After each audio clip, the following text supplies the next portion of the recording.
Evening, Dr. Morse, injury experts. Let's talk about Travis Hunter.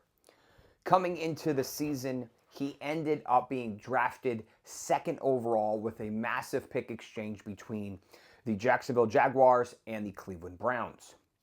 Now, everybody expected him to play both ways, and for the most part, he tried to kind of has.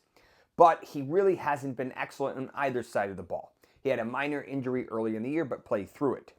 Then, in practice about 2 weeks ago or so, he reportedly suffered a knee injury while being in coverage.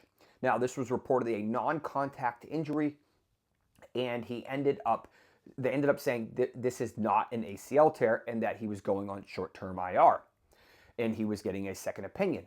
Then today we hear this news. So this is unfortunate news.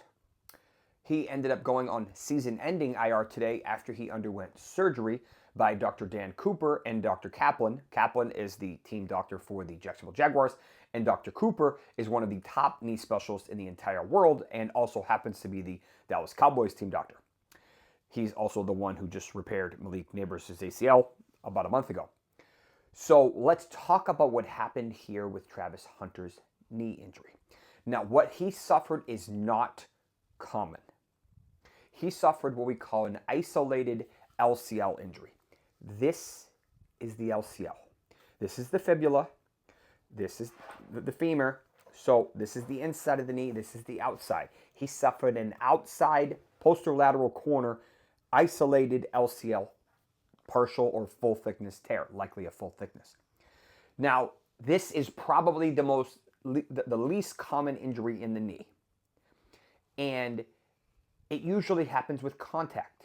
Example, Rashee Rice last year, when Patrick Mahomes unfortunately clipped Rashee Rice from the inside of the knee and the LCL tore.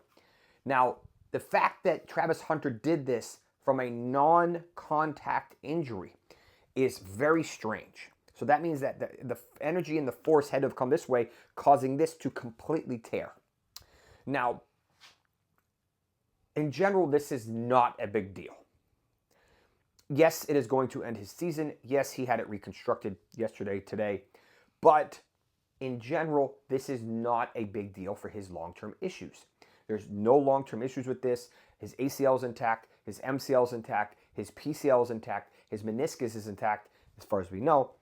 This is an isolated, rather fascinating injury. And from what we heard, the posterolateral corner, which is the rest of this complex, is intact. So overall, great news.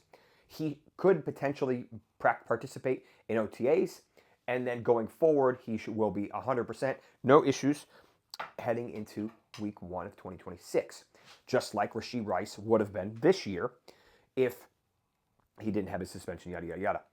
The question that we have, and the question that I was concerned about heading into the season, was, is it realistic for him to play both ways? And I said back then, and I will say it again, it is too risky for him to play both ways. It is very difficult for a wide receiver to finish all 17 games. Imagine trying to play two different positions all 17 games. It's very difficult. Now you suffer a fluke random knee injury that wasn't even an accumulation injury. It wasn't a contact injury. It was just weird. But I would not be surprised if they said, you know what? We need to keep you on one side of the ball, and you're much better of a threat on the offensive side of the ball. We're going to keep you over there. If they allow him to go back and forth, which they could very well do, he's going to continue to be very high risk. Not just from this knee injury, but just from his playing style and his injury history in general. That's my initial thoughts here on Travis Hunter with a LCL isolated tear ending his 2025 rookie season.